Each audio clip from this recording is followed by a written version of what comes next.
Donc, bienvenue sur cette troisième instance sur le vocal. On a commencé l'année dernière avec Sylvie. On s'était intéressé d'abord au vocal dans ses aspects plutôt, on va dire, managériaux, enfin en tout cas en termes aussi de communication interne dans l'entreprise. Et après, plutôt aux aspects commerciaux et comment le vocal peut donc aider le commerce à se réinventer. C'est bien de réinvention en fait dont on parle pour le monde d'après. Quand on discute avec les commerçants, hein, effectivement, il n'y a pas grand monde qui imagine que le monde de demain sera équivalent au monde d'avant. Ce sera un mélange avec cette formidable accélération de la transformation numérique et de complète, cosmique canalité, hein, avec toute cette façon de rentrer donc en contact et à différentes étapes en fonction du choix des clients, des consommateurs, avec leurs enseignes préférées. Quand on discute, moi c'était le cas hier avec des gens du monde du luxe, en fait on est qui était je pense certainement le secteur dont on imaginait qu'il profiterait le moins en fait de cette transformation digitale. Ben, on s'aperçoit qu'en fait ils ont été capables, mais peut-être parce qu'ils ont les moyens aussi, peut-être parce qu'ils ont un esprit pionnier, ils ont été capables d'effectuer cette transformation qui consiste en se passant, en l'occurrence pour eux, complètement des magasins, de réinventer des expériences clients complètement humaines. Mais pourquoi sont-elles humaines alors que paradoxalement, on pensait que l'Internet est tout sauf humain? Parce qu'ils ont réussi à mixer en fait le numérique avec des aspects qui rendent le numérique humain. Et si tant est que le vocal, qui à la base n'est pas numérique, soit un de ces éléments, et je pense que c'est le cas, hein, je pense que vraiment le vocal, il a sa place hein, dans la réhumanisation du numérique ou comme un allié du numérique. En fait, c'est l'alliance des automatismes, de l'intelligence artificielle, et, mais accompagné d'humains. Alors l'humain parle beaucoup par la voix, hein, alors on l'a vu tous, hein, hyper développé sur l'aspect podcast hein, dans l'année qu'on vient de passer. La voix et l'image aussi. En fait, on peut reprendre mon exemple du monde du luxe, que ça concerne des grandes marques, voire même des grands magasins. C'est très intéressant de voir à quel point fonctionne l'utilisation de la voix et de l'image à distance, hein, qui permettent donc de réinstaller de la proximité et donc potentiellement de la fidélité chez les consommateurs. Voilà. Donc ce matin, j'arrête mon introduction là. Nous avons notre spécialiste, Sylvie. Merci Sylvie d'être là à nouveau pour faire le point justement sur l'ensemble de ces sujets et peut-être encore souligner hein, que ce qui reste encore parfois, pas toujours, parce qu'il y a des gens qui sont passés dans des stades pré-industriels, mais du domaine de l'expérimentation, c'est toujours formidablement intéressant parce que ça permet d'être pionnier. Hein, le fait d'être pionnier, d'être early adopter, donne souvent un temps d'avance par rapport à une tendance qui, de toute façon, va s'affirmer. Et la seule chose qu'on ne connaisse pas vraiment, c'est quand et à quel rythme. Donc, merci Sylvie. À toi la parole. Eh bien, merci beaucoup Jean-Michel de cette introduction. Tu verras qui va introduire aussi un de nos sujets. Merci à vous deux, Charlotte et Jean-Michel, de nous donner ce matin l'opportunité de vous parler du vocal et des cas d'usage. Je suis Sylvie Collet. Je suis issue du monde du retail. Je travaillais pour des groupes comme Carrefour, la Fnac et Intermarché. Et depuis 2017, j'ai lancé C-Voice avec cette intuition forte que le vocal serait la prochaine révolution numérique, Jean-Michel. Et aujourd'hui, j'accompagne des marques, des enseignes dans leur stratégie et je suis entourée d'un écosystème d'agences, de start-up avec lesquelles je collabore au développement de projets divers.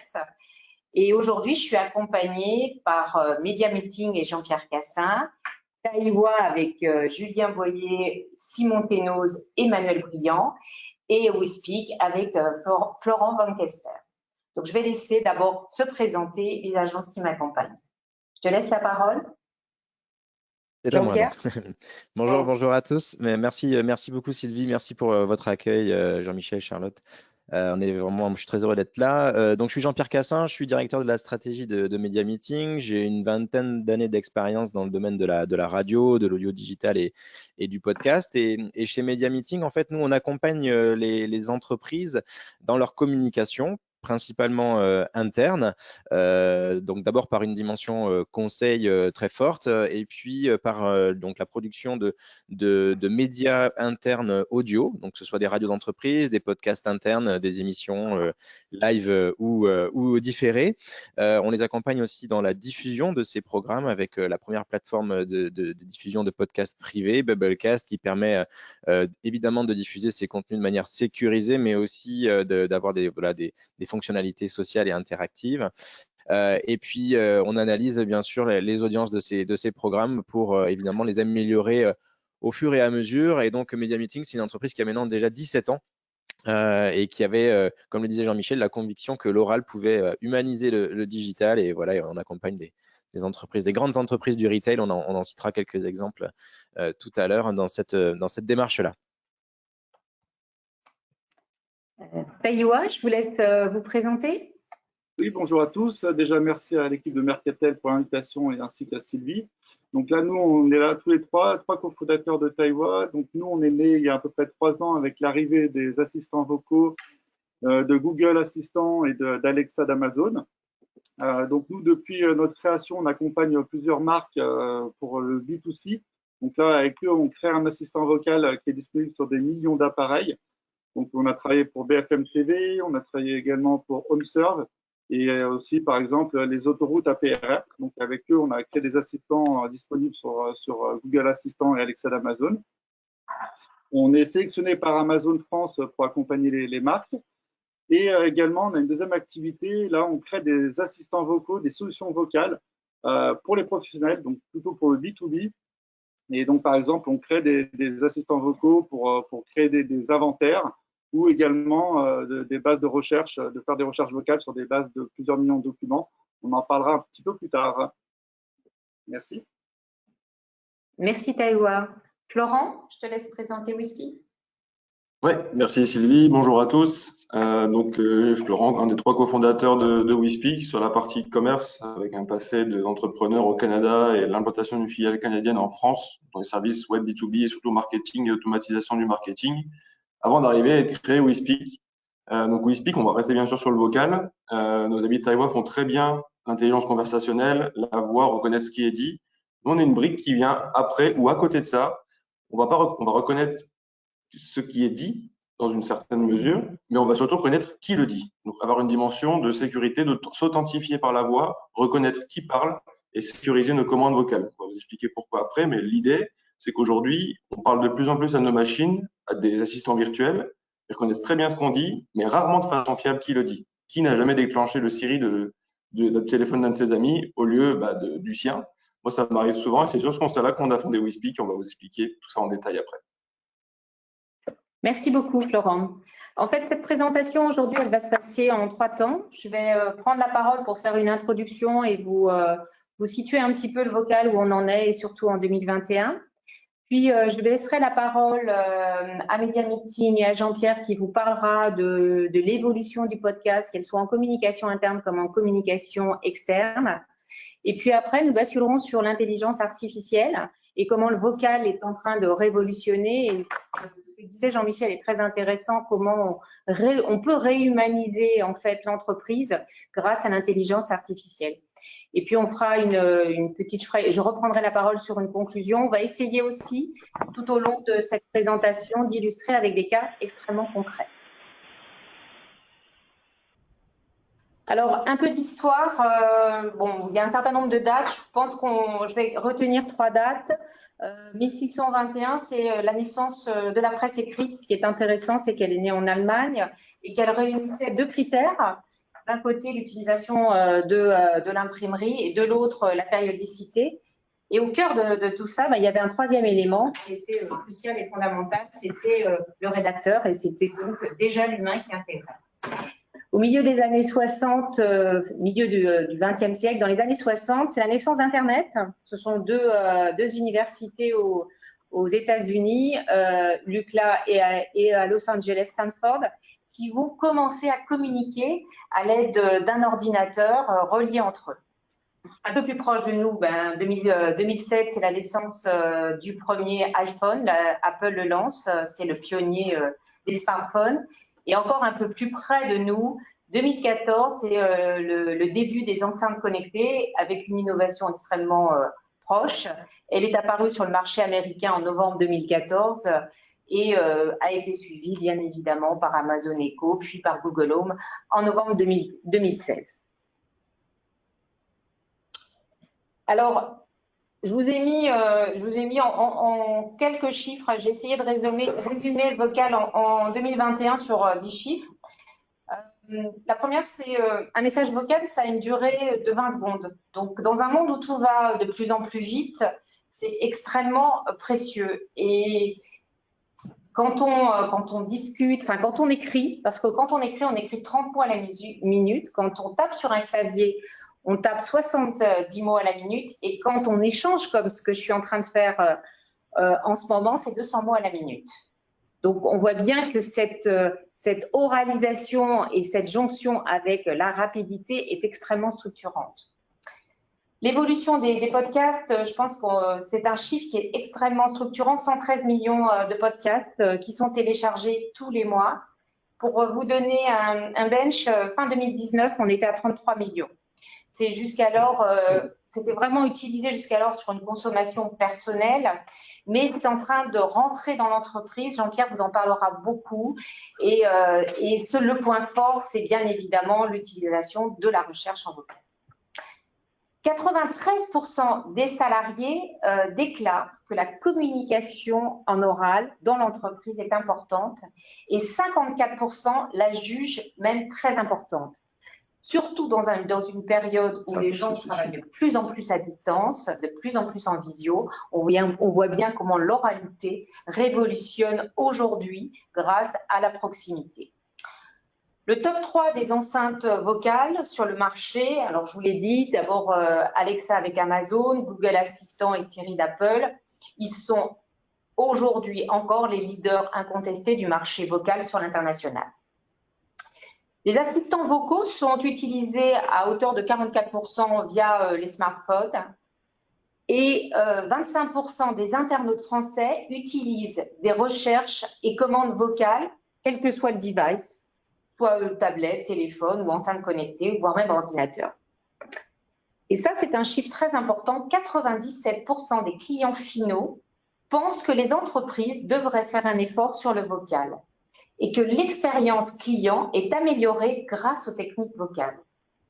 Et puis enfin, le dernier chiffre que j'avais envie de vous communiquer, c'est l'apparition, vous avez dû voir, de ce réseau social, ce nouveau réseau social basé sur le vocal. On rentre sur Clubhouse, qui est lancé en février 2020, où c'est un réseau qui est extrêmement fermé, où il faut être coopté, et vous pouvez assister tout au long de la journée à des conférences que vous choisissez. C'est du vocal de confiance. C'est du vocal de confiance.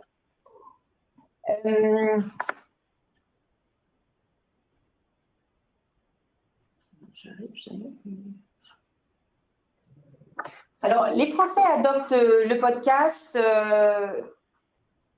On disait que le podcast était le 21e siècle qui chuchote à l'oreille des Français. Je vous disais, c'est 113 millions de podcasts qui sont téléchargés tous les mois. 78% des podcasts qui sont téléchargés sont écoutés dans les 7 jours. Ça, c'est un élément structurant parce que quand on voit le nombre d'applications qu'on télécharge et qu'on n'utilise jamais, là, dans près de 80% des cas, on les écoute. Et 2/3 des auditeurs disaient qu'ils n'écoutaient pas des podcasts, qu'on appelle des podcasts natifs, c'est-à-dire des podcasts qui sont en dehors de l'entreprise, en dehors du B2B. C'est des podcasts que vous pouvez, c'est du replay en radio ou c'est des podcasts totalement créatifs qu'on verra tout à l'heure, qui sont aujourd'hui écoutés. Alors bien évidemment, ce qui est important, c'est ce que nous avons vécu cette année avec le confinement et le travail à distance.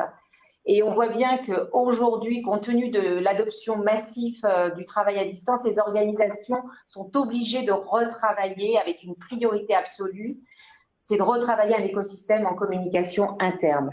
Parce qu'on sent qu'effectivement, les gens ont besoin de retrouver du lien, retrouver de l'engagement. Et aujourd'hui, l'oralité dans l'entreprise, c'est vraiment une alternative très intéressante. Je vais laisser la parole à Jean-Pierre qui va vous parler de la communication interne et du podcast. Et du podcast. Merci beaucoup Sylvie. Donc tu l'as dit dans ton intro, on a effectivement vécu un contexte plus que particulier dans les entreprises. Ça a forcément des implications sur les managers et sur les collaborateurs. Et nous, chez Media Meeting, effectivement, on est convaincu que l'oral peut être un élément de réponse à cette situation-là. Et donc, on a interrogé les salariés pour connaître leur approche de l'oral, leurs attentes par rapport à ce média-là. Et en fait, dans une étude qu'on a menée avec le cabinet Occurrence à la fin de l'année dernière, on a pu constater que l'oral était vraiment jugé très important pour les salariés. Ils jugent que la communication orale est importante pour 93% d'entre eux et 54% qui la jugent très importante. Pourquoi? Parce qu'elle facilite les échanges, c'est un pilier de la cohésion pour les salariés. Pour certains, elle est même indispensable à la gestion de leur travail. Et point très intéressant, ils considèrent que l'oral facilite la clarté des messages et qu'il évite les incompréhensions dans la communication. Donc, c'est vraiment un élément très intéressant. Tu as parlé de podcast également, Sylvie. Effectivement, on pense que le podcast peut être un média très intéressant dans l'entreprise. Bon, d'abord, on a parlé d'oral. L'oral, il y a quand même une tradition, notamment dans le commerce, d'oralité. On échange à l'oral avant de peut-être rédiger un contrat à la fin de notre discussion. Mais il y a d'abord une grosse discussion orale. Donc, du coup, on est dans un média qui est plutôt bien installé dans les entreprises. Par ailleurs, c'est un média qui est jugé crédible. C'est vrai que ça, c'est un héritage de la radio. Chaque année, Kantar et La Croix étudient la crédibilité des médias auprès des Français. Et c'est la radio qui sort en premier dans ce classement de ce baromètre. Donc voilà, il y a une vraie confiance dans ce qui est dit à l'oral dans les médias oraux. Et puis, il y a un côté très pratique dans le podcast puisque c'est un média qui ne sollicite que l'ouïe. Donc, du coup, c'est un média d'accompagnement. Forcément, on peut l'écouter en faisant autre chose, donc en travaillant, bien sûr, mais aussi en se déplaçant, en prenant son café le matin ou en faisant son footing pour les plus sportifs d'entre nous. C'est aussi un média qui véhicule de l'émotion et ça, c'est vraiment très, très important. On en parlait en introduction. On peut passer beaucoup plus d'émotions au travers de la voix. On entend le souffle, on entend les intonations, contrairement, bien sûr, à un mail qui est beaucoup plus froid. Et j'ajouterais que c'est un média qui est rapide. Tu l'as dit, Sylvie, on peut faire passer beaucoup plus de messages par l'oral qu'à l'écrit. Et au final, du coup, on gagne en efficacité et surtout, on lève les doutes et les incompréhensions grâce à ces nuances que l'on peut avoir dans le propos. Et puis, je terminerai en disant qu'effectivement, le podcast est déjà un média intégré dans l'entreprise puisque la plupart des salariés, 60% d'entre eux, en écoutent déjà dans leur utilisation personnelle et c'est même 71% pour les plus jeunes d'entre eux. Alors, le podcast en entreprise, quelle forme ça peut prendre? En fait, ça dépend bien sûr de l'objectif de la communication que l'on veut porter. Donc, il y a plusieurs types de communication et donc plusieurs types de formats possibles. On peut vouloir transmettre simplement de l'information et à ce moment-là, on peut le faire au travers d'un format très flash, très chronique, assez proche d'un flash d'information radio, par exemple. On va être très factuel, on va transmettre de l'information directement de manière assez efficace. Mais bien sûr, ça, on va le faire de manière très éditorialisée, avec de l'habillage, etc., de manière très professionnelle. On peut aussi favoriser le dialogue dans l'entreprise et ça, on peut le faire au travers de formats type émission, qu'elle soit en live ou qu'elle soit en différé. Et donc là, on donne la parole notamment aux collaborateurs qui vont pouvoir, par exemple, remonter des questions sur la stratégie, sur, je sais pas, un futur déménagement, par exemple. Et l'entreprise peut y répondre en live, voilà, de manière vraiment très directe et très franche. Autre type de médias qui peut être mis en place à l'oral, des médias plutôt de valorisation, que ce soit des équipes ou autour de grands projets qui sont lancés dans l'entreprise. Et là, par exemple, on peut traiter ça au travers d'interviews, qu'elles soient immersives ou non. Alors, une interview immersive, c'est quand on se rend sur place dans l'environnement du collaborateur pour entendre et pour faire écouter les bruits autour de lui quand il travaille dans un atelier, par exemple. Voilà, pour vraiment immerger l'auditeur dans le quotidien des collaborateurs, leur poser des questions sur ce qu'ils font, sur leur parcours, etc. Et ça, c'est un vrai élément de valorisation, c'est très, très qualitatif. Et puis, dernier type de format que l'on peut utiliser, ce sont des formats que je dirais, que je qualifierais de narratifs. Donc là, on est plus là pour raconter une histoire. Et donc ça, ce sont des médias plutôt d'inspiration. On va se pencher sur l'histoire d'une entreprise, sur l'histoire d'un projet, et on va donc raconter ça, ajouter du sound design, être dans quelque chose de très produit que l'on va coupler à des interviews, à des longs entretiens. Et voilà, donc ce sont des formats un peu plus longs, mais très, très qualitatifs. Alors évidemment, tous les formats que j'ai décrits là, ils vont du plus simple au plus complexe, mais en fait, il y a quand même un point commun dans tout ça, c'est que quand on veut développer un média interne, et en particulier un média interne oral, le point commun, c'est la qualité. On est absolument contraint à faire de la qualité parce que tout simplement, on l'a dit tout à l'heure, les salariés, les collaborateurs de l'entreprise, ils sont de plus en plus, ils ont d'autres médias qui les touchent, y compris au sein de l'entreprise, et ces médias-là, comme le média radio notamment, ils ont formé leur oreille à un contenu très qualitatif et leur temps d'attention n'étant pas extensible, si on veut finalement transmettre le message, il faut lutter entre guillemets contre une concurrence externe et donc on est obligé dans les médias internes aujourd'hui d'avoir une qualité qui est proche, voire identique même à celle de ce que les médias type Radio France par exemple peuvent proposer à aux collaborateurs, pardon. Donc voilà, on est obligé d'avoir une vraie qualité. L'autre élément très important quand on veut installer un média en entreprise, c'est le canal de diffusion. Il faut vraiment choisir le bon canal. Il faut qu'il soit adapté au style de consommation des collaborateurs. Est-ce qu'ils sont mobiles? Est-ce qu'ils sont postés? Est-ce qu'ils sont dans des situations où ils n'ont pas accès à des écrans ou à des ordinateurs? Donc à ce moment-là, il faut choisir le bon canal de diffusion. Et il faut aussi, bien sûr, être dans les contraintes, on va dire, de sécurité et de tout ce qui est connexion, bien sûr, dans l'entreprise. Donc ça, il faut bien choisir son canal de diffusion. Et puis, dernier point, évidemment très important, on n'est pas simplement là pour faire des contenus, il faut bien sûr en mesurer l'efficacité, l'analyser. Donc, il faut mesurer l'audience de ces podcasts, faire des études auprès des auditeurs pour savoir ce qu'ils aiment moins, pour installer ces médias dans la durée et permettre comme ça, sur le long terme, de créer une communication interne efficace. Donc ça rejoint la dimension conseil dont je parlais tout à l'heure. Il faut être en permanente amélioration des contenus. Alors, ce que je vous propose, c'est de découvrir des exemples concrets de ce que je viens de vous raconter. Alors, je ne pourrais pas tout détailler dans le laps de temps qui m'est accordé, mais on va en écouter quelques-uns. Je vous propose de commencer par Franprix. Un exemple donc vraiment dans le commerce. On parlait de tradition orale et notamment une des traditions orales dans le commerce, c'est le briefing. C'est d'expliquer effectivement à ses collaborateurs les opérations commerciales du moment. Expliquer comment les mettre en place, les théâtraliser dans les points de vente, par exemple. Et donc là, Franprix nous a contactés avec l'objectif de finalement raccourcir, on va dire, le circuit de transmission de l'information entre peut-être les cellules marketing et les points de vente pour justement améliorer la théâtralisation et l'application terrain des consignes autour des opérations commerciales. Donc, ce qu'on leur a proposé, pardon, je vais y arriver, c'est un podcast hebdomadaire que reçoivent donc les 900 directeurs de magasins donc tous les lundis matins et qui reprennent les principales opérations commerciales de la semaine et qui justement les explicite et essaie de donner du sens à ces opérations commerciales pour justement qu'elles soient mieux comprises et donc du coup mieux appliquées sur le terrain.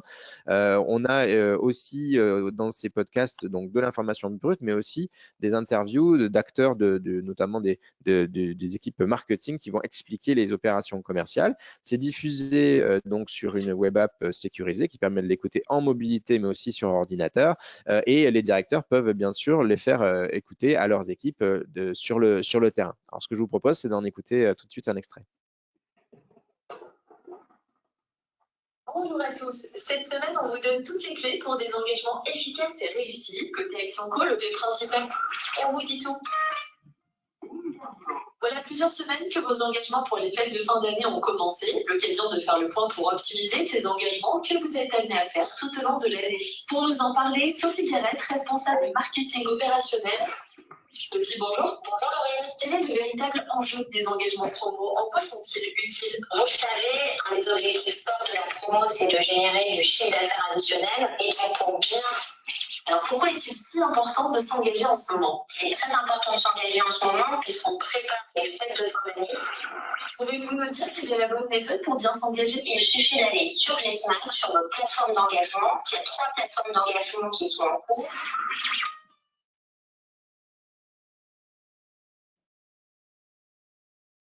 Voilà, donc j'espère que vous avez bien entendu. De mon côté, c'était pas terrible. J'espère que du vôtre, c'est mieux. Donc, en fait, il faut bien retenir que c'était un format donc journaliste, interview d'un collaborateur responsable marketing.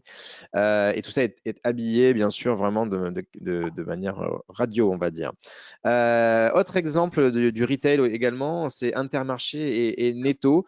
Donc, Intermarché et Netto, là, je vous parlais plus du traitement de la crise sanitaire qui nous touche.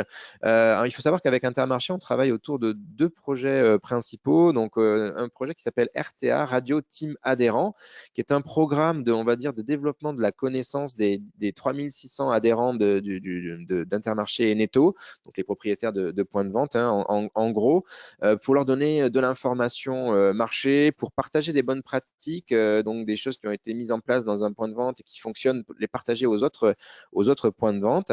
Et ça prend la forme d'un podcast quotidien qui va donc donner tout ce type d'informations, plus d'une émission mensuelle qui va détailler des éléments de la stratégie, par exemple, ou autre éléments de ce type-là, qu'il faut développer un peu plus dans la durée. On a un autre programme aussi qu'on travaille avec Intermarché qui est une radio en point de vente. Donc, c'est notamment la radio que vous entendez si vous faites vos courses chez Intermarché dans la journée. Il faut savoir que le matin, pendant la mise en place, avant l'ouverture des points de vente, il y a un morning. Donc, un morning comme vous pouvez en entendre un sur Énergie avec des animateurs, de la musique, l'horoscope, la météo, etc. Mais qui est diffusé pour les collaborateurs, qui leur permet de travailler dans la bonne humeur, mais qui permet aussi, bien sûr, de leur transmettre des informations sur l'actualité du groupe. Et puis, ça leur permet également de passer des dédicaces, etc. Donc, sur la base de ces programmes existants déjà chez Intermarché, lorsqu'il a fallu gérer la crise qui a touché bien sûr la France dès mars 2020. On sait que la grande distribution a été particulièrement sous tension à ce moment-là, avec des millions de repas en plus à servir aux Français. Il y a eu une grosse tension au niveau des approvisionnements. Du coup, ce que a choisi de faire Thierry Cotillard, donc le patron d'Intermarché, c'est tous les dimanches de prendre la parole auprès de ses adhérents pour leur donner un état des lieux de la situation chez Intermarché et ainsi que les consignes pour la semaine à venir. Donc, l'idée était là d'être particulièrement réactif et de transmettre le dimanche en fin de journée, juste avant les actualités de 20h, pour leur donner la primeur des informations éventuelles qui pourraient être ensuite partagées au grand public. Voilà, toutes ces informations de contexte. C'était vraiment là, pour le coup, un peu le chef de guerre qui prenait la parole auprès de ses équipes dans un moment où il fallait vraiment se mobiliser. On va entendre Thierry Cotillard, vous allez voir à quel point il s'engage dans la démarche, et on entend tout ça dans ses propos.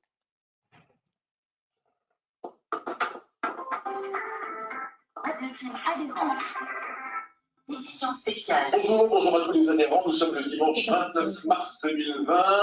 Une nouvelle édition spéciale de RTA avec Thierry Cotillard, le président d'Intermarché Netto. Bonjour Thierry. Bonjour Claude. Thierry, il y a 2 semaines que la France est confinée. Tous les adhérents sont au front. Alors que retenir de ces 2 semaines de crise pour Intermarché et pour Netto? C'est plutôt 3 semaines de crise pour notre activité, parce que ça fait 3 semaines que les volumes que nos équipes doivent manipuler ont explosé. 3 semaines que les équipes en point de vente et en logistique sont sous pression.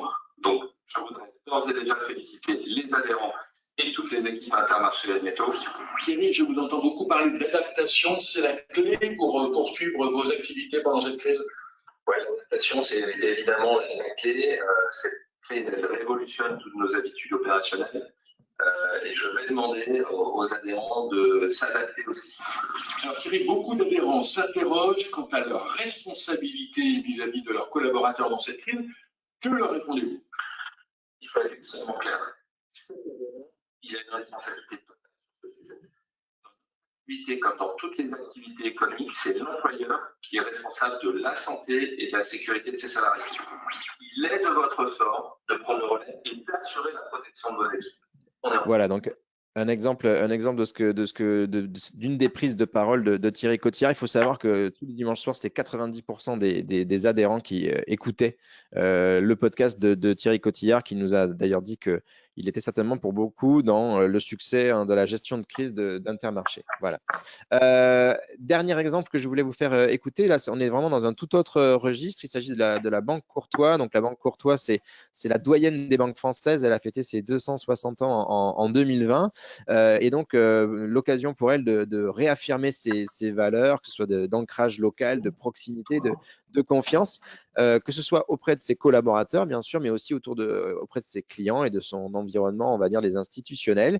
Donc là, on a choisi un format narratif, raconter l'histoire de la Banque Courtois pour expliquer finalement ce qui a permis de construire ces valeurs. Donc là, on est dans la narration, le sound design, on en a parlé tout à l'heure, et c'est un bel objet sonore qui a été partagé donc auprès des clients de l'interne. Ça a permis de travailler notamment le sentiment d'appartenance évidemment et la fierté d'appartenance à cette banque. Et puis donc je l'ai dit, les parties prenantes, on verra que le podcast peut être donc très intéressant aussi dans une communication institutionnelle et B2B. Je vous propose d'écouter un extrait. Nous sommes en 1760, au cœur du XVIIIe siècle. Voltaire, Diderot, Rousseau éclairent la société, même si, à Toulouse, l'intolérance envers les protestants prépare le terrain de l'incroyable affaire Calas. La ville, dirigée par les capitouls sans bourgeoises, on y crée le grand rond, le gourdillon, la façade du Capitole. En cette année 1760, Isaac Courtois n'est âgé que de 17 ans. Pourtant, il crée les paradis, la Banque Courtois. La Banque Courtois, aujourd'hui, doyenne des banques. Dès le 19e siècle, la Banque Courtois participe activement au développement de la métropole Toulouse. J'ai coupé parce que c'est formidable, mais ça nous entraîne peut-être un peu trop loin. Jean-Pierre, ça ne te dérange pas? Pas du tout, pas du tout. Mais alors, à votre disposition pour vous faire écouter les sons, peut-être dans de meilleures conditions. J'ai l'impression que ça rendait pas forcément très bien, mais en tout cas, voilà, à votre disposition pour vous faire écouter ces extraits par ailleurs. Voilà. Ça avait l'air très intéressant. Merci de votre attention. En tout cas, merci beaucoup, Jean-Pierre. C'est toujours passionnant de t'écouter. On le voit bien, l'oral est entré dans l'entreprise via la communication, qu'elle soit interne ou externe, parce que le dernier podcast que vous avez fait écouter, Jean-Pierre, peut vraiment être utilisé en communication externe.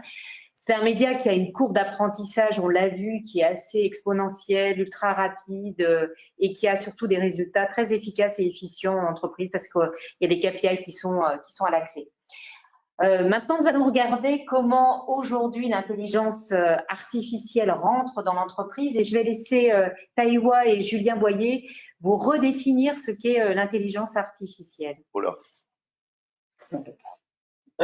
Donc, oui, l'intelligence artificielle, en tous les cas, dans le monde de la voix, elle s'articule autour de deux briques principales qui sont le machine learning, dit apprentissage machine, et le deep learning, l'apprentissage dit profond. Donc, l'apprentissage machine, dit machine learning, c'est ce qu'on a l'habitude effectivement de travailler avec nos clients qui vont nous permettre de contextualiser une phrase qu'on appelle une intention, reconnaître des entités ou des bonnes insights dans une phrase et classifier effectivement ces intentions pour savoir effectivement dans le contexte que va dire l'utilisateur à la voix et effectivement de le faire progresser dans un diagramme conversationnel, dans un arbre conversationnel. Donc, dans les cas pratiques de la vie de tous les jours, par exemple, dans la lutte contre la fraude ou la classification de mails dans les spams ou dans les mails promotionnels, c'est ce que vous avez tous les jours dans vos boîtes mail, par exemple Google pour pas le citer, c'est effectivement la classification d'informations plus générales entraînées par des algorithmes de machine learning que l'on connaît un petit peu dans le monde un peu plus scientifique, tels que KNN, tels que Random Forest, tels que SVC, etc., qui vont nous permettre effectivement de entraîner des mots, des phrases, des expressions et recontextualiser effectivement la phrase pour avoir une intelligence artificielle et classifier effectivement plus classiquement ce qu'on appelle du texte en général. Donc la voix effectivement est transmise à travers du texte. Et ce texte-là, pardon, à travers ces algorithmes, ces familles d'algorithmes, vont nous permettre effectivement de recontextualiser et savoir effectivement ce que veut dire l'utilisateur et pouvoir lui répondre intelligemment. La deuxième catégorie concerne l'apprentissage dit profond, dont dit deep learning. Le deep learning est un peu plus complexe parce qu'il va traiter non pas des données labellisées, catégorisées et structurées, mais des données déstructurées, c'est-à-dire des données dites analogiques, comme le son, la voix sur laquelle je m'exprime, une vidéo, une image, etc., etc. Donc des données non labellisées et plus complexes. On va devoir tirer les bonnes insights pour reconnaître ici, par exemple, un chat sur une image, comme vous voyez ici sur le diaporama, ou reconnaître effectivement ma voix ici. On vous en fera la démonstration un peu plus en avant, etc., etc. Donc, effectivement, l'apprentissage profond, c'est une grosse boîte noire entraînée par des algorithmes dits réseaux de neurones, pour la plupart, CNN, RNN, LSTM, etc., etc., des mots un peu plus scientifiques, pour entraîner et récupérer ce qu'on appelle les feature extracts, c'est-à-dire les bonnes insights à travers effectivement, par exemple, une forme qui serait un chat, à travers une couleur des yeux ou la forme des yeux qui reconnaîtrait un félin, etc., etc. À travers différents filtres, un peu comme Photoshop, on va appliquer et entraîner une boîte noire à travers des réseaux de neurones pour pouvoir reconnaître une image, un son, une vidéo. Voilà, c'est les deux familles d'intelligence artificielle principale sur lesquelles, effectivement, nous, à la voix et chez Taiwa, nous axons principalement sur le machine learning parce qu'il s'agit de la voix et de reconnaître, comme je vous l'ai dit, une phrase, une intention. Et nous entourons de partenaires pour du deep learning de manière plus avancée pour des besoins bien spécifiques. Merci Julien. En tout cas, moi je retiens que pour rentrer dans le monde de l'intelligence artificielle de demain, il va falloir fonctionner, s'entraîner, se réentraîner et que finalement, pour rentrer dans ce monde de l'innovation, il y a une prime au premier entrant et que les entreprises qui aujourd'hui n'y vont pas vont certainement prendre un retard à l'allumage et derrière, il faudra rattraper ce retard parce que la courbe d'apprentissage de ce que tu appelles le learning, elle est là et elle est présente. Alors, où en sommes-nous aujourd'hui? J'ai sélectionné trois illustrations du vocal aujourd'hui en entreprise. Celle qui, pour moi, est la plus illustrative, c'est la liste de courses, parce que c'est un service qui a de l'avenir, surtout dans un monde qui se digitalise pour le commerce alimentaire. Le pionnier dans le pionnier dans la liste de courses à l'oral, c'était Monoprix. Il l'a lancé en 2017 avec l'assistant Google. C'était lui qui avait lancé la première liste de courses intelligence en France. Aujourd'hui, toute la distribution a sa brique, ce qu'on appelle sa brique vocale dans les listes de courses. Le dernier en date, c'était Carrefour qui l'a lancé l'an passé et qui avait associé à ça une grande campagne de communication où on voyait une famille autour d'une enceinte connectée qui faisait la liste de courses. Le deuxième cas que j'ai sélectionné, c'est Boulanger, parce que je pense que Boulanger aujourd'hui, c'est vraiment l'enseigne qui est le plus rentrée en commerce, dans ce qu'on appelle le commerce conversationnel avec ses clients. Alors l'application, c'est l'application qu'il a développée avec Google. Elle retient un certain nombre d'informations. On peut aller se renseigner sur des informations assez basiques, les horaires du point de vente, la géolocalisation du magasin le plus proche de chez moi. Mais elle permet aussi l'utilisation pour prendre des rendez-vous avec un service après-vente, pour s'informer sur un produit, pour aller s'informer sur un service, une commande. Et il l'a développé avec Google et c'est sorti depuis l'an passé. Et puis parce que voilà, je ne pouvais pas passer à côté de ça, on sort de Vivatech et j'ai sélectionné le cas d'Arty qui avait été lancé maintenant il y a un petit moment, c'était en 2016. Il avait intégré dans ses magasins le robot Pepper qui permettait, et là je reprends les mots de Jean-Michel au début, de réconcilier en fait l'humain et le robot. Et on voyait bien comment l'intelligence artificielle via Pepper pouvait prendre en charge dans un magasin où les modèles économiques sont ce qu'ils sont, hein, c'est-à-dire on n'est pas dans des développements de masse salariale, eh bien tous les renseignements, les premiers renseignements finalement à faire de valeur ajoutée, où se trouve tel produit, où se trouve tel rayon. Et quand le face-à-face arrivait avec le client, il y avait un vrai rapport qualitatif. Je relaisse la parole à Taïwa pour vous dérouler ce qui se fait chez eux, ce qu'ils ont développé au travers du vocal. Donc, on va parler d'un cas client, d'un use case. Dans le domaine du juridique, nous avons développé, comme le disait Simon en introduction, un moteur de recherche vocale qui se base sur un moteur physique, un moteur de recherche qui indexe aujourd'hui plus d'1,5 million de documents. La recherche étant longue et fastidieuse à travers une application et à travers le web, nous avons donc décidé de développer un assistant vocal dans ce domaine-là pour pouvoir reconnaître d'abord le jargon juridique, pour pouvoir également rechercher par date, par thématique, par lieu, par persona, etc., etc., différentes insights, différentes informations se stockant dans ces documents juridiques indexés dans cette base. Pour ça, effectivement, nous avons travaillé en partenariat avec IBM, dans lequel nous avons été formés aux outils, aux services et aux API d'IBM, et ce pendant plus d'1 an, à travers l'équipe support d'IBM Watson, pour être plus précis, afin de développer un outil qui soit complètement privacy by design, un outil qui soit donc privé, effectivement, du cloud, privé de Amazon, de Google, pour garantir sur facture, garantir sur contrat, avec ce domaine juridique, une connexion entrante et sortante, ainsi que l'ensemble des informations envoyées via le vocal, qu'elles soient complètement hermétiques et sécurisées. C'est très important pour notre client de ce domaine juridique, car effectivement, ces données étaient ultra sensibles et directes d'utilisateurs. On ne pouvait pas effectivement les avoir à travers les assistants vocaux de tous les jours, du B2C, et nous sommes orientés vers les solutions naturellement d'IBM, qui, effectivement, par sa notoriété et effectivement par ses différents contrats et services, propose un assistant B2B, un assistant vocal développé sur mesure avec les outils également d'IBM.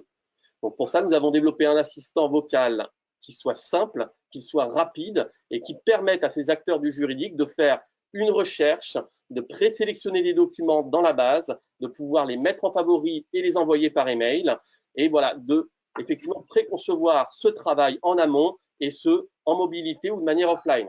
Donc nous avons développé pour ça de manière cross-plateforme une application iOS disponible pour iPad et iPhone et aussi une PWA, Progressive Web App, pour effectivement les clients desktop ainsi que le monde des Android.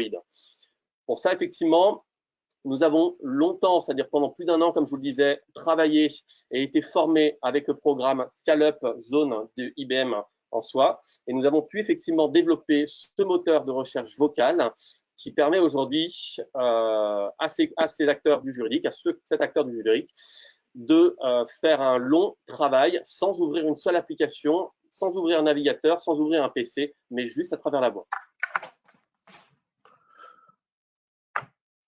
Autre cas, on serve. Ça va coûter un bras, non? Alors, pour le deuxième cas d'usage, donc ça va être HomeServe. Donc, HomeServe qui est leader de tout ce qui est assurance dépannage à la maison, donc pour tout ce qui est plomberie, gaz et électricité.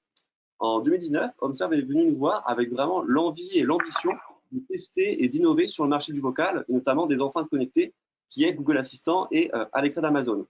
Donc, pour eux, on a développé une première application vocale qui permet aux clients et non clients de faire un diagnostic intelligent de leur panne. Donc, j'ai une fuite d'eau, voilà, j'ai des problèmes d'engorgement, etc. Et être mis en relation directement avec un chargé d'assistance et entièrement à la voix via une enceinte connectée Google ou Alexa d'Amazon. Lors de ce premier cas d'usage, HomeServe s'est rendu compte que les principaux usages des enceintes connectées, ce sont la recherche d'informations. Donc, HomeServe a décidé de faire une deuxième application vocale basée sur les informations et notamment sur tout ce qui va être do it yourself, comment changer une chasse d'eau, comment réparer un robinet, etc. Et donc, c'est pour ça qu'ils ont créé HomeServe les bons tuyaux. Et de là, on a pu aussi les mettre en relation directement avec Amazon afin que lorsqu'un utilisateur demande à Alexa, Alexa, j'ai une fuite d'eau, eh bien que ça redirige directement vers l'application HomeServe les bons tuyaux afin que la personne puisse être mise en relation justement après derrière avec HomeServe. Donc là, il y a aussi cette envie de ce qu'on pourrait appeler un peu la position 0 en référencement vocal sur Alexa. En mars 2021, crise sanitaire que tout le monde connaît, et là, les prestataires d'HomeServe, les professionnels, ne peuvent plus intervenir directement chez les clients, à part pour tout ce qui va être panne destructrice. Donc là, HomeServe sait qu'ils vont avoir un pic d'appels à la fin du confinement. Il va falloir réagir justement afin de pouvoir absorber et filtrer tous ces appels-là. Et c'est là où ils ont joué cette carte de l'innovation avec l'expérience qu'ils avaient des enceintes connectées Google et Alexa d'Amazon, dans les assistants vocaux.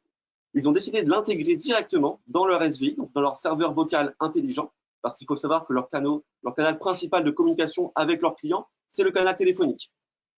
Donc, ils ont intégré, avec eux, nous avons développé un assistant vocal qui permet notamment, donc il ne peut pas tout faire encore, mais de prendre déjà certains cas d'usage les plus faciles pour le moment, afin de soulager et d'assister les chargés d'assistance. Et là, il faut savoir que ça a été vraiment chez eux un succès, parce que du projet d'innovation, on est venu sur un projet d'industrialisation. Et il faut savoir qu'à la fois du côté client, principalement, la plupart du temps, les clients ne se rendent même pas compte qu'ils sont en train de parler avec un chatbot vocal.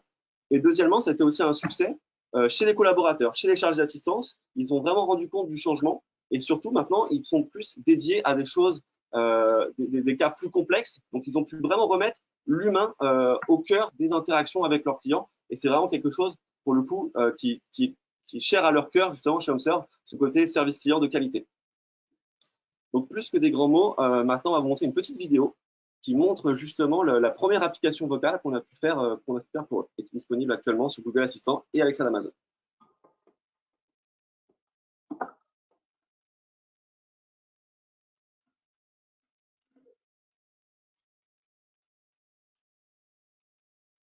On n'a pas le son, Sylvie.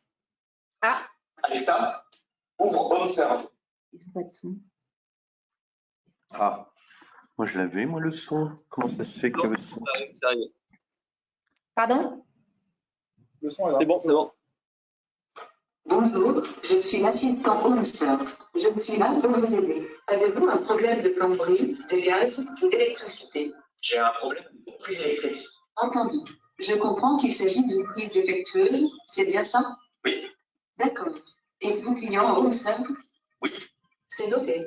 Un chargé d'assistance HomeServe va vous contacter dans quelques instants par téléphone pour affiner le diagnostic avec vous. Notre petit conseil, testez la prise avec au moins 2 appareils et coupez localement le courant d'avant toute manipulation. À bientôt et belle journée. Grâce à l'assistant vocal HomeServe, vous obtenez un premier diagnostic en quelques minutes. En tant que client HomeServe, notre plateau d'assistance est à votre disposition 24 heures sur 24 et 7 jours sur 7 pour prendre en charge votre problème et organiser chez vous l'intervention d'un prestataire agréé dans les meilleurs délais.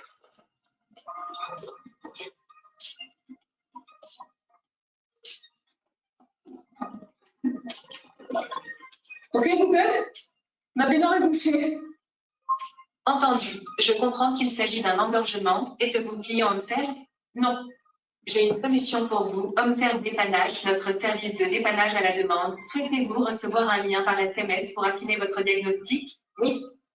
Très bien. Je vous envoie un SMS. Avec l'assistant vocal HomeServe, obtenez un diagnostic fiable et rapide. Notre service dépannage à la demande vous permet de commander la prestation qu'il vous faut, comprenant le déplacement, la main-d'œuvre et le remplacement de pièces éventuelles. Une panne, une urgence, restez serein. HomeServe, spécialiste des services pour la maison, vous accompagne maintenant sur vos assistants vocaux. En quelques minutes, vous obtenez un premier diagnostic et HomeServe organise pour vous l'intervention d'un prestataire agréé chez vous. C'est cool ça. Donc voilà la première application Google Assistant Alexa d'Amazon HomeServe. Et il faut savoir que pour leur application vocale, HomeServe a eu l'Argus d'Or. Donc c'est un prix qui est décerné par un magazine d'assurance pour justement récompenser HomeServe pour son innovation et ce qu'ils ont apporté en plus à leurs utilisateurs. En 2020 aussi, pour la 3e année consécutive, ils ont été élus service de l'année également pour ce prix. Oui, c'est ça. Non, mais c'est des gens qui pensent vraiment aux clients en fait. Ouais. Par exemple. Merci beaucoup. Pour cette intervention, je vais reprendre la main sur sur un travail que nous sommes, enfin un projet que nous sommes en train de faire avec Taiwa, donc pour un de nos prospects distributeurs non alimentaires, qui nous a interrogé sur comment rajouter la brique du vocal dans le parcours client. Alors, comme vous le savez, c'est vraiment le défi pour les distributeurs, c'est réhabiliter le magasin. Qu'est-ce qui va alors réhabiliter, réenchanter, enfin comme on le veut, et notamment avec une expérience client comme on vient de voir réussie, en répondant à tout ce qui est ce qu'on appelle les irritants. Je préciserai tout à l'heure quels sont les irritants, et tout ça dans un modèle économique bien défini. C'est-à-dire que tous les magasins qui sont en train de revoir leur concept, ils imaginent effectivement des ventes croisées, du serviciel, mais ils ont quand même un modèle économique à respecter. Et là, l'intelligence artificielle peut venir en aide au magasin. Alors, qu'est-ce qui existe aujourd'hui dans l'oralité, dans les points de vente? Ben, pas grand-chose. Le seul point de vente qu'on a trouvé qui avait installé une brique, il n'est pas très loin d'ici, c'est le concept de casino qui est rue Franklin Roosevelt. C'est le café qui est un modèle en fait de ce qui se fait Amazon Go aux États-Unis. C'est un concept store de 400 mètres carrés qui a totalement digitalisé et il a intégré une brique vocale. Quand nous avons commencé à réfléchir pour ce prospect distributeur, on est parti de 3 partis pris extrêmement structurants. 1, fluidifier le parcours. 2, répondre aux irritants. Donc, c'est les ruptures, c'est la géolocalisation des produits, c'est le manque de vendeurs. Et le dernier point qui est vraiment un socle pour nous, c'est remettre l'humain au cœur du parcours. Donc, on a eu une réflexion avec Taiwa en se posant la question, en disant qu'est-ce qui va faire que l'oralité dans le parcours client va avoir un avantage, 1 pour le consommateur, 2 pour l'enseigne et 3 pour le collaborateur. D'abord pour le consommateur, je pense qu'on répond à une modification et à des nouveaux comportements. Je veux dire, aujourd'hui, la problématique sanitaire fait qu'on veut se préserver un maximum de toucher quoi que ce soit.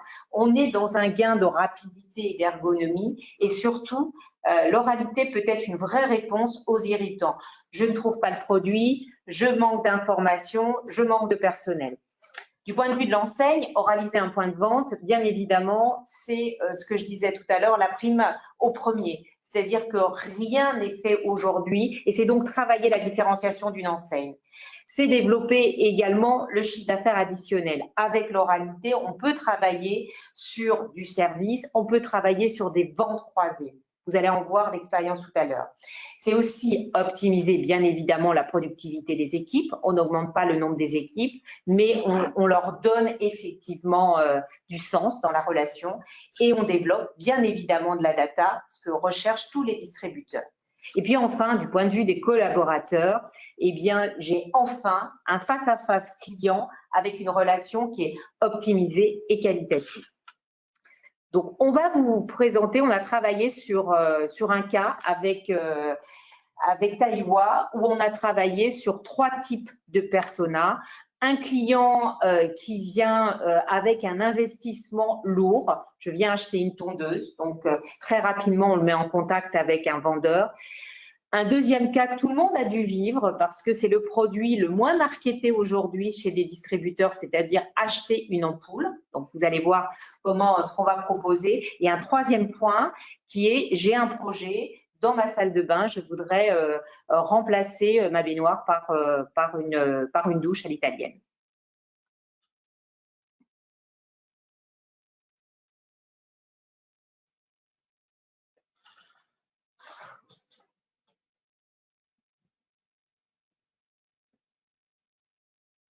Parlez avec Super Brico. Bonjour, bienvenue dans votre magasin Super Brico. Je suis là pour vous accompagner. Comment puis-je vous aider? Je viens d'emménager, je cherche une tondeuse. Très bien, vous êtes au bon endroit. Nous avons plusieurs types de tondeuses. La tondeuse électrique pour les petites surfaces, le tracteur pour plus de confort, et nous avons également les robots. Souhaitez-vous en savoir plus? Oui. Ne bougez pas, un expert espace vert vient à votre rencontre pour vous faire découvrir notre large choix de produits. Demandez-lui une démonstration du nouveau robot Honda, c'est tellement simple de le laisser faire.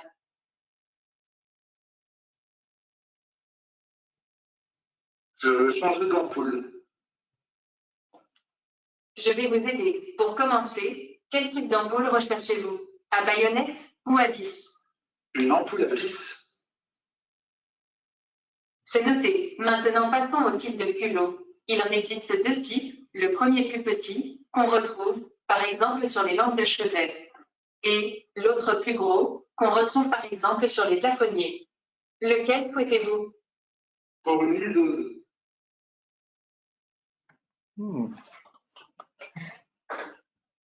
C'est noté. Pour continuer, vous pourrez choisir la couleur de la lumière.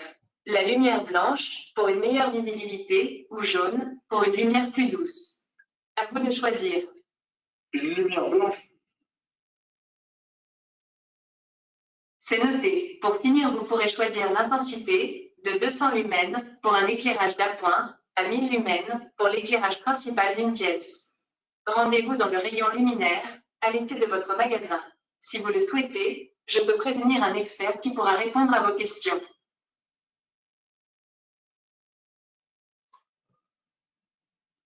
Je veux découvrir l'univers salle de bain. Très bien. Que souhaitez-vous rechercher? Les outils, les accessoires ou découvrir les produits du moment? Les produits du moment. C'est noté. Pendant le mois de juin, nous mettons à l'honneur les douches. Pourquoi pas remplacer votre baignoire par une douche à l'italienne? Souhaitez-vous en savoir plus? Oui, combien ça coûte? Bonne question. Pour remplacer une baignoire par une douche, il faut compter entre 500 € et 1000 €. Cela dépend du type de bac que vous allez choisir. Voilà, c'est optimiste. Nous vous invitons à venir les découvrir dans notre espace douche à l'EF. Vous trouverez également les nouveaux mitigeurs Greux pour réduire votre consommation d'eau. Avez-vous d'autres questions? Comment faire? On n'est pas bon en bricolage. Ne vous inquiétez pas, nous pouvons vous proposer des formations dans notre atelier formation ou vous proposer notre réseau d'installateurs partenaires qui peuvent faire les travaux. C'est plus sûr.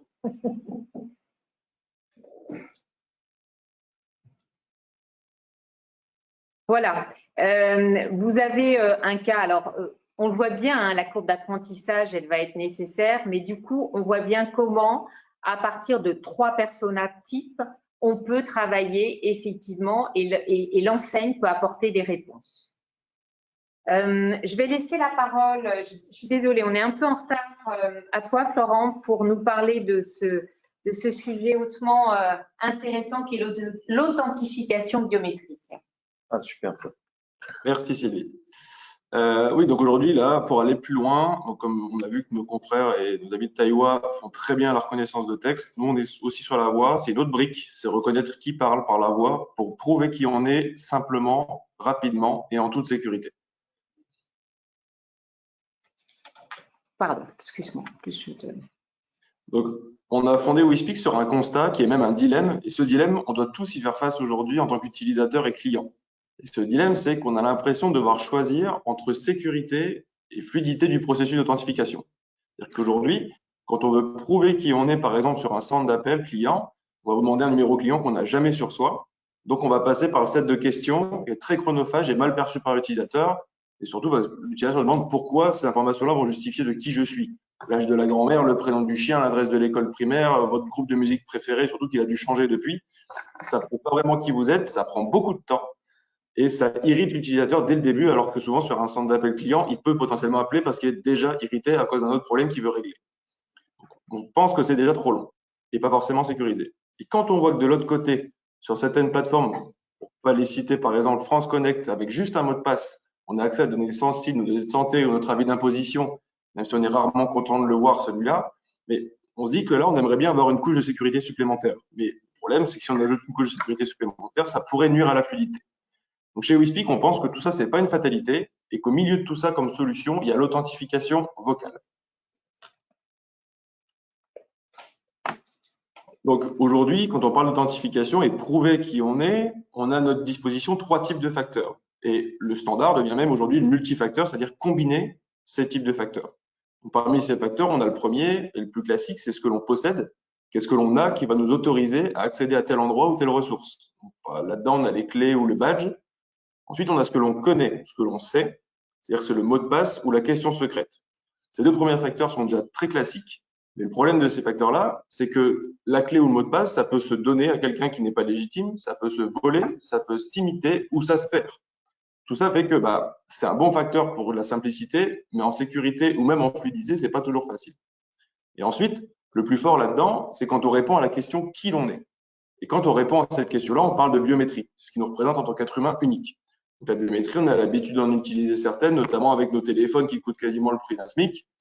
Donc, en haut de tout ça, bien sûr, on n'a pas de capteur disponible partout, mais on a l'ADN. Compliqué de donner une mèche de cheveux à chaque fois qu'on veut prouver qui on est. On finirait avec une calvitie à 25 ans, ce serait compliqué. Mais ensuite, d'autres facteurs qu'on a l'habitude d'utiliser, il y a le facial et le digital, justement avec ces téléphones-là. Donc, c'est courant de les utiliser maintenant. Comme je l'ai dit, l'inconvénient, c'est qu'il faut un capteur spécifique. Et l'avantage de la voix, comparé à tous ces facteurs-là, c'est que justement, le capteur est partout. Que vous ayez le dernier iPhone ou le premier Nokia 3310, vous avez un micro. Sur votre ordinateur, on a un micro, pas besoin d'en rajouter un. Sur notre tablette, sur un interphone, même dans nos voitures, maintenant, il y a des micros partout. Donc, on peut prouver qui on est par la voix simplement, sans devoir s'équiper d'un capteur. Ensuite, je vous parle pour communiquer, on se parle entre êtres humains pour communiquer. C'est le vecteur naturel de communication des êtres humains. Donc, ça fait que ça s'insère naturellement dans l'expérience client et c'est pas invasif. Quand on parle, on n'a pas l'impression de donner quelque chose. On ne doit pas aller coller son pouce ou rapprocher sa tête de quelque chose pour être authentifié. Vous allez parler à distance du micro et vous serez reconnu. Tout ça, ça induit un faible coût à l'usage, un faible coût pour s'équiper, une facilité pour intégrer un facteur fort aux authentifications et garder la naturalité d'un échange.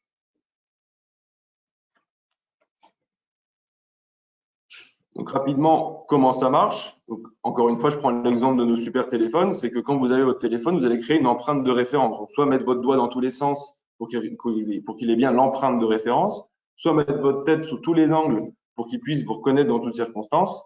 Mais pour la voix, c'est pareil, mais c'est plus simple. Chez nous, vous allez juste parler à peu près 15 secondes. Ça constituera une empreinte suffisante pour chaque authentification.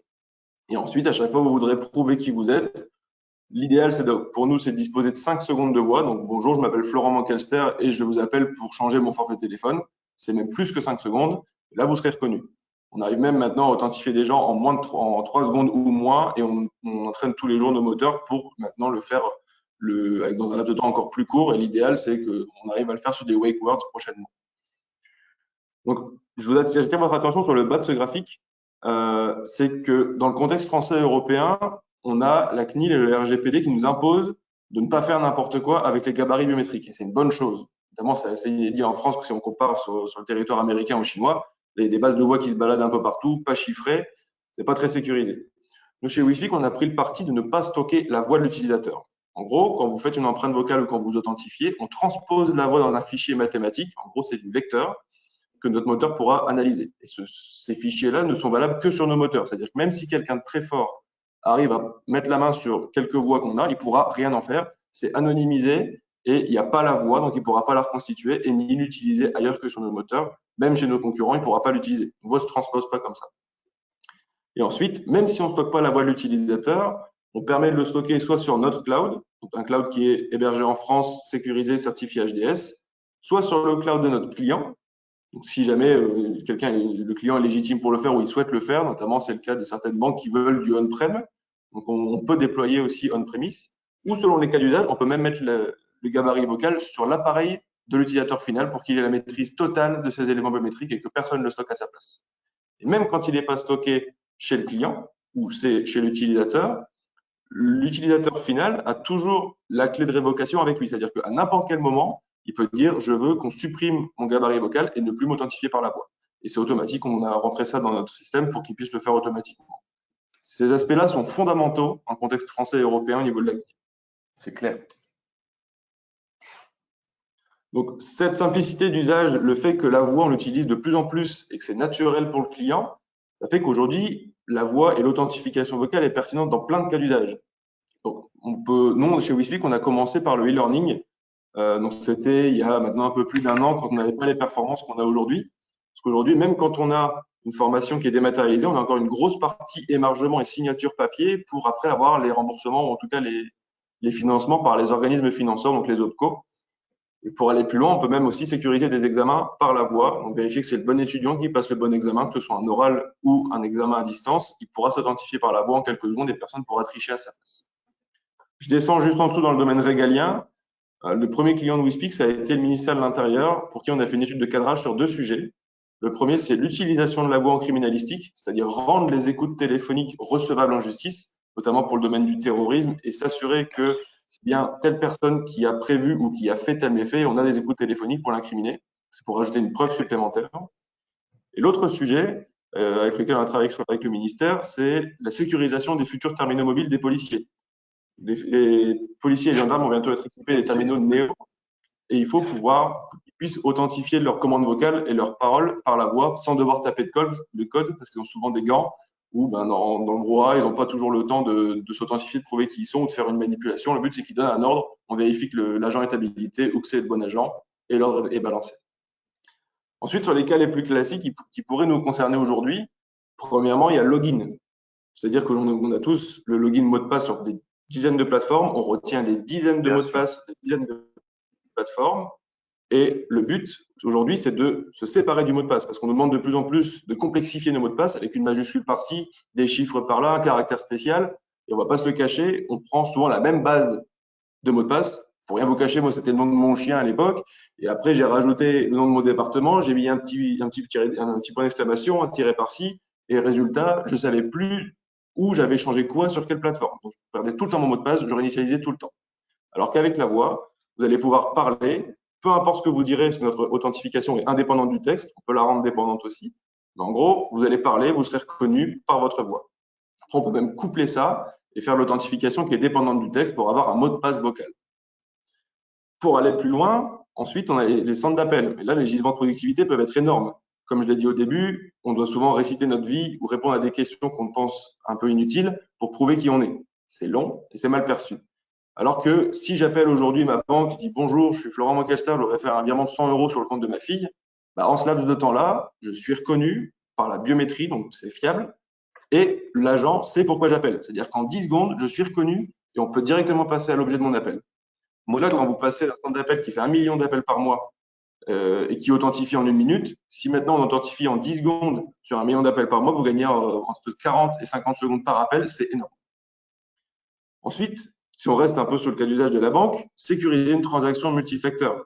C'est-à-dire que moi, je suis dans une banque, je ne vais pas la citer, mais aujourd'hui, quand je veux faire un virement, je suis sur mon ordinateur, je veux acheter quelque chose, je dois me munir d'un boîtier dans lequel je rentre ma carte bancaire, je rentre mon code de carte bancaire, ça me génère un code et je dois le rentrer sur la plateforme. Et après, le paiement est fait. Sauf que j'ai jamais mon boîtier avec moi. Et du coup, je dois passer par le téléphone. Et si mon numéro de téléphone n'est pas à jour, je ne vais jamais recevoir le code et je ne pourrai jamais acheter en ligne. Donc, alors qu'avec la voix, on pourrait générer une phrase directement sur la plateforme ou sur le device sur lequel vous êtes. On va vous demander de prononcer cette phrase spécifiquement. On va reconnaître votre voix, c'est bien vous qui l'avez prononcée. On va reconnaître la phrase qu'on vous a demandé de prononcer. Et la phrase qu'on a demandé de prononcer, on va savoir que c'est nous qui vous l'avons envoyée sur tel device. Donc, on a 3 facteurs en un. Et ensuite, pour repartir un petit peu sur le domaine de Taiwa, par exemple, les assistants vocaux, donc que ce soit des enceintes connectées ou que ce soit des bots qu'on met sur des services clients, connaissent très bien ce qu'on dit. On l'a vu, c'est même bluffant. On peut parler directement avec une IA et on va être conseillé sans qu'il y ait besoin d'avoir un agent derrière. Mais on peut même aller encore plus loin maintenant parce que ces interactions-là, parfois, on peut avoir besoin de s'assurer de qui est le client. Donc, on peut maintenant automatiser des tâches et s'assurer en même temps de qui est le client pour automatiser des tâches avec de la sécurité et qui peuvent être répétitives parfois. Et quand on parle d'assistants vocaux, moi, là-dedans, j'englobe aussi tout ce qui est assistants vocaux dans des objets qu'on n'a pas encore l'habitude d'utiliser au jour le jour. C'est en train de venir. Je pense notamment aux voitures. On commence à parler à nos voitures. On va bientôt avoir des commandes vocales assez, on va dire, critiques. Parce que si on est en voiture et qu'on veut mettre le régulateur de vitesse, on n'a pas envie que ce soit notre fils ou notre fille à l'arrière qui dit « mets le régulateur à 200 à l'heure, je vais arriver plus vite au McDo ». Ça peut vite être compliqué. Ou mettre le siège chauffant à fond alors qu'il fait déjà 40 degrés dehors. Papa, il va avoir un petit problème de conduite. Voilà, donc chez WeSpeak, ce qu'il faut retenir, c'est qu'on est là pour sécuriser les interactions vocales, simplifier l'authentification, mais surtout aussi sécuriser nos commandes vocales qui sont de plus en plus présentes dans la vie de tous les jours. Eric, vous avez posé une question sur le vocal. A-t-il un avenir dans l'authentification lors du paiement? Alors, c'est un sujet qui vient d'être abordé là, à l'instant. Bon, alors c'est vrai que ça paraît assez naturel, en tout cas pour les achats à distance, pas forcément dans la proximité, enfin dans les ventes en magasin. Peut-être que c'est un peu moins évident. Parler à son téléphone au moment où on peut payer pour s'authentifier, mais bon, enfin, c'est un autre sujet. Il y a eu des tentatives là-dessus, il y a même eu des tests par la Banque Postale en fait, qui marchaient très bien. Et en fait, on n'a pas compris pourquoi, mais peut-être qu'ils avaient raison trop tôt. Hein. Ça n'a pas prospéré. Mais franchement, quand on est à la recherche de fluidité, et c'est le cas, évidemment, c'est le dilemme de départ, et c'est particulièrement vrai quand on est dans le cadre d'une transaction e-commerce, ça paraît naturel et beaucoup plus répandu par ailleurs, hein, c'est ce qui était là dit aussi, que les empreintes digitales, où il faut certains, voilà, tous les smartphones ne le permettent pas. Personnellement, je n'arrive pas à comprendre pourquoi les banques se mettent pas sur ce créneau-là qui paraît quand même beaucoup plus simple et accessible et universel. En fait. Ouais, je voudrais apporter une petite précision à ma question. C'est qu'on voit là, notamment depuis le confinement, qu'on paye beaucoup par ce qu'on appelle le paiement par lien, le pay by link. Oui. Or, au niveau, alors quand c'est de la VAD, c'est pas encore trop gênant. Quand on est en point de vente, on demande au client final de ressaisir son numéro de carte, sa validité et son code personnel. Et c'est là où je me disais que le vocal pourrait être très intéressant parce que d'une, on n'aura pas à ressaisir toutes les infos, on n'aura pas à compter sur le remplissage automatique qui parfois peut être non précis parce qu'on a plusieurs cartes, alors qu'en disant seulement paiement accepté, on n'a plus de TPE, on n'a plus d'authentification manuelle et de saisie manuelle pour sa carte. Ah, mais moi, je suis d'accord avec vous. Hein. Il y a un petit manque de créativité là au niveau parce que ces systèmes en fait sont proposés par les émetteurs. Hein. Mais on peut que les encourager à essayer de diversifier les méthodes existantes pour aller vers des choses beaucoup plus naturelles. On peut peut-être faire confiance entre guillemets au marché ou à la demande, hein, d'une manière générale de fluidité dans les parcours pour que tout ça s'installe progressivement. Mais c'est sûr que là, il y avait quelque chose qui était assez gagnant. Oui, voilà. Juste une remarque là, Fabrice Kellerier côté Worldline, effectivement, LBP avait fait des tests par rapport à l'authentification sur la voie. À l'époque, ça n'a pas été déployé en tout cas pour réaliser un paiement parce que c'était jugé comme pas suffisant comme preuve d'authentification. Mais bon, c'était à l'époque, hein, je pense que la technologie a pas mal évolué depuis et oui. Le côté gabarit de voie, là, comme j'ai entendu justement, je pense qu'aujourd'hui, c'est certainement quelque chose qui permettrait probablement de faire une meilleure authentification qu'à l'époque. Et voilà, très honnêtement, enfin moi personnellement, je regarde, mais aussi chez Worldline, on regarde ce côté authentification voix. Je pense qu'effectivement, il y a plein d'applications au-delà, bien évidemment, que le paiement, mais dans tout ce qui est, on l'a cité tout à l'heure, hein, la voiture connectée et notamment tout ce qu'on pourrait faire dans la voiture qui va ne serait-ce que l'ouvrir par la voix plutôt que de l'ouvrir par une empreinte ou par un smartphone, un device qu'on possède. Mais je reste la problématique encore une fois, de cette qualité de gabarit et quel est, j'allais dire entre guillemets, le taux. Hein, je ne sais pas côté WeSpeak si vous avez des chiffres par rapport à ça. Quel est le taux de réussite en fait et par rapport à cette authentification? Alors, donc l'authentification, préparez-vous un long discours, parce qu'en gros, il n'y a pas de bonne réponse. En gros, les biométries, surtout le vocal, se mesurent avec un taux d'erreur moyen. Ça s'appelle l'equal error rate, donc l'ERR, et c'est comme ça qu'on mesure la performance d'une biométrie. Donc, c'est le taux où il y a autant de faux positifs. Donc, faux positifs, c'est qu'on est reconnu alors qu'on ne devrait pas l'être, et faux négatifs, on n'est pas reconnu alors qu'on aurait dû l'être. Donc, c'est bien sûr deux enjeux différents. Et le taux où nous, on a autant de faux positifs que de faux négatifs, c'est 98,8%, c'est-à-dire 1,2% d'erreur sur l'authentification. Sachant que ce seuil peut être augmenté. Nous, on a un seuil de reconnaissance qu'on augmente ou qu'on baisse en fonction du cas d'usage. Si on veut à tout prix éviter les faux positifs et avoir aucun impétrant qui arrive qui arrive à s'authentifier à la place de la bonne personne, on augmente le seuil, il y aura plus de faux positifs. Le risque, c'est qu'on ait quelques faux négatifs supplémentaires, c'est-à-dire que la bonne personne ne sera pas reconnue tout de suite, elle devra juste redonner un deuxième échantillon ou parler un peu plus longtemps. Donc ça, c'est le risque. En gros, on peut arriver à une fiabilité quasiment 100% au risque de faire répéter quelqu'un. Mais je suis d'accord avec vous, la condition sine qua non, c'est d'avoir un enrôlement de qualité, donc en gros une empreinte vocale suffisante au début. C'est pour ça qu'il est critique d'avoir un bon processus d'enrôlement. Ouais. Merci pour les questions et les précisions. Peut-être qu'on peut laisser le cas que vous avez travaillé ensemble, WeSpeak et puis Taiwa, se présenter. Je laisse la main à Julien. Oui. Ah. Il y a encore une question de Bruno sur sur la sécurité. C'est si quelqu'un est derrière, quand on parle par exemple dans un magasin, on s'authentifie et enregistre la voix, est-ce que cet enregistrement pourrait par exemple être réutilisé? Alors, il y en a deux façons de lutter contre ça. La première et la plus efficace et la plus naturelle pour ne pas changer le processus, c'est qu'on a des moteurs d'anti-spoofing. Parce que le spoofing, c'est le fait de prendre un enregistrement et de mettre au travers d'un autre micro l'enregistrement d'une voix. Donc nous, on a des moteurs anti-spoofing. C'est un moteur qu'on va combiner avec l'authentification pour reconnaître les enregistrements. Notre moteur, pour l'instant, est fiable à plus de 95% sur les enregistrements. Et le but, c'est qu'on entraîne tous les jours sur des nouveaux types de spoof, des nouveaux types de micros pour être le plus fiable possible. L'autre réponse, c'est au niveau du process. C'est-à-dire quand on sait que ce genre de choses-là peuvent arriver, on va enclencher la reconnaissance de texte.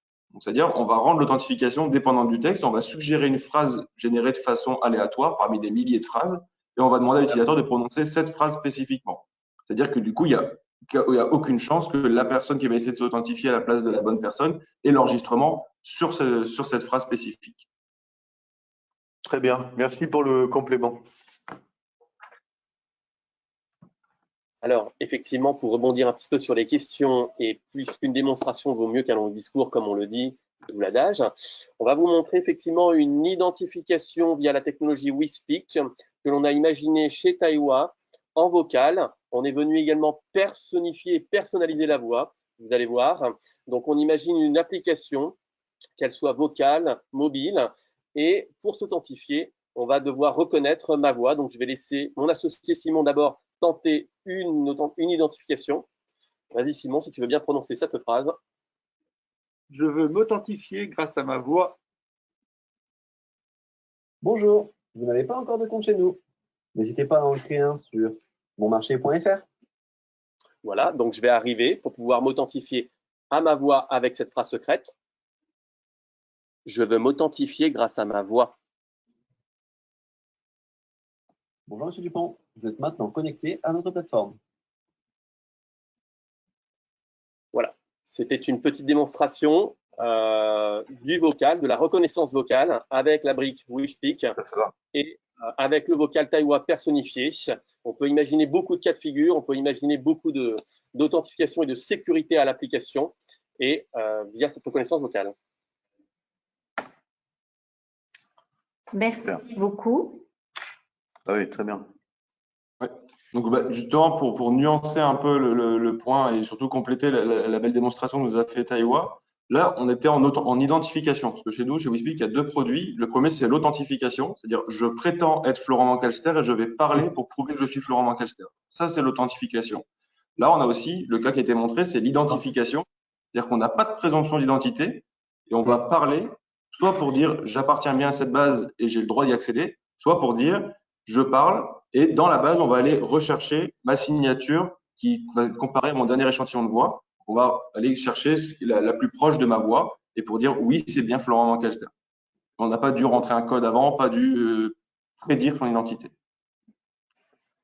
Voilà, donc juste pour compléter rapidement les cas d'usage, en gros, si on se focus maintenant sur le cas d'usage juste bancaire ou même e-commerce, parce que maintenant que la DSP2 rend obligatoire une authentification forte, biométrique ou bien quelque chose de fort, pas juste un mot de passe, ou même combiner les facteurs, c'est devenu obligatoire maintenant d'avoir des modes d'authentification avec cette norme. Donc, en gros, si on prend le parcours complet, que ce soit se loguer sur son parcours bancaire ou sur un site e-commerce, dès le login, on pourrait prouver qui on est par la voix, pas retenir de mot de passe. Quand on appelle le service client, pas devoir donner des codes, pas devoir répondre à 10 questions, on peut juste dire qui on est par la voix et directement aller à l'objet de l'appel. Et au moment du paiement ou au moment de faire un virement par la banque, on donne l'objet de son appel tout en parlant et on sera reconnu. C'est-à-dire qu'à chaque fois, on gagne du temps, on enlève la friction du mot de passe et du temps perdu et on passe directement au traitement de l'objet de l'appel pour être plus efficient et améliorer l'expérience client. Voilà, c'est juste pour compléter ce que j'avais dit juste avant. Merci beaucoup, Florent. C'était très, très intéressant. Et merci pour le cas d'usage que vous avez fait avec Taiwa. Juste un mot de conclusion. On voit bien que l'oralité, elle entre dans l'entreprise. Alors, on l'a vu, elle est très, très avancée avec l'utilisation du podcast en communication. Et on voit que l'intelligence artificielle, elle y entre petit à petit, pas assez vite. Et je pense que néanmoins, ce qu'il faut retenir, c'est que c'est vraiment l'humain qui dirige les actions et non la technologie qui entraîne la machine. Moi, j'ai tendance à dire ça parce qu'il y a vraiment cette courbe d'apprentissage qui est nécessaire. Et comment on fait pour passer, en fait, de la vision à l'exécution? Il faut une roadmap assez spécifique. Il faut avoir une ambition forte. Ça, c'est la première chose. Mais il faut y aller petit à petit. Et il faut tester les hypothèses, il faut aller rapidement en production, déployer le produit et pour répondre aux utilisateurs finaux, mettre en œuvre des process d'amélioration continue. Et il faut qu'on se dise qu'on a le droit de se tromper et on peut changer de stratégie, mais il faut continuer à développer pour répondre à la stratégie ambitieuse. Il faut choisir des cas qui soient suffisamment simple pour ne pas mettre en péril l'impact de la satisfaction client. On a tous vécu des expériences un peu très désagréables avec des choses où la technologie, pour la technologie, ça devient du gadget. Et il faut définir assez rapidement des objectifs que l'on se fixe. Il faut vraiment et suivre les KPIs. Et il faut développer, ce que disait Florent, c'est très important, très tôt une notion de confiance, de traçabilité, d'éthique. Il faut bien sûr respecter les données et il faut avoir des socles qui soient solides pour pouvoir travailler cela. Voilà ce que l'on voulait vous raconter aujourd'hui, ce matin. Et si vous avez des... Merci beaucoup Sylvie. Les questions, on en a déjà eu, mais on va en prendre au moins une là sur la spécificité. Est-ce qu'il y aurait une spécificité française de défiance vis-à-vis de la voix, comment on pourrait dire? Peut-être que l'idée qui est derrière ça, c'est notre esprit cartésien, thèse, antithèse, synthèse, et que, mais bon, on a aussi beaucoup de gens du Sud en France qui parlent avec les mains, hein, comme vous voyez, et qui essayent d'être convaincants. Mais je vous laisse répondre. Alors, si on peut, par rapport à cette question, effectivement, il n'y a pas une spécificité française. On dirait plutôt qu'on est un tout petit peu plus long pour la mise en place du vocal en France.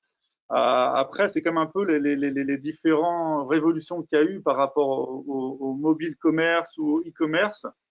On le voit, nous, le vocal, on échange beaucoup avec d'autres sociétés dans le monde entier.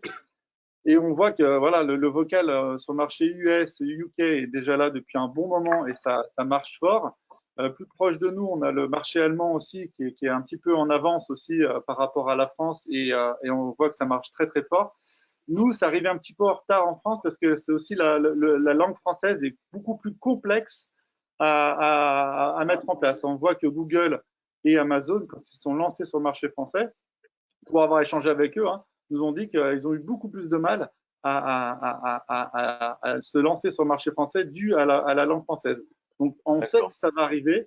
Nous, on le voit, on a de plus en plus de sociétés qui nous appellent pour se lancer sur ce marché-là. Donc, après, pour nous, effectivement, c'est un petit peu plus long que dans les autres pays, mais on est très confiant là-dessus que ça va se développer comme les autres évolutions.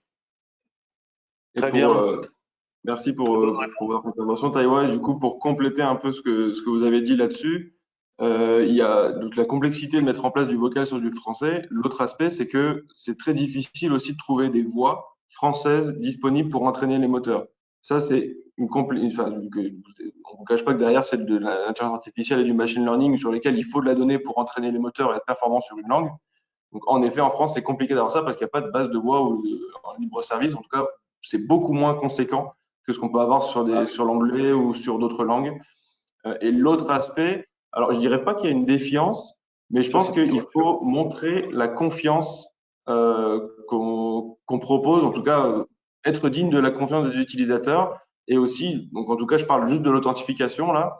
Le fait de ne pas avoir de gabarit stocké, ça devrait changer la donne. On espère, en tout cas chez Wispeak, changer la donne. On a de gros concurrents qui font ça, notamment nos amis de Nuance, qui, eux, pour mettre en place leur solution d'authentification par la voix, demandent des exclusions à la CNIL. C'est-à-dire qu'on peut se poser la question si un jour, est-ce qu'ils vont respecter la CNIL? Alors, je pense que c'est dans leur tuyau, on ne va pas cracher dessus non plus. Mais en gros, voilà, remettre et montrer la confiance aux utilisateurs, dire on ne va pas faire n'importe quoi avec votre voix, on ne va pas l'utiliser à des fins que vous ne souhaitez pas, et c'est vous qui en avez le contrôle. Je pense que c'est ça qui pourrait aussi changer la donne, en tout cas pour ce qui est authentification, puisqu'il faut à la base une empreinte vocale pour pouvoir travailler là-dessus. Merci, très bonne réponse. On va conclure là. Sylvie, merci beaucoup, c'était passionnant.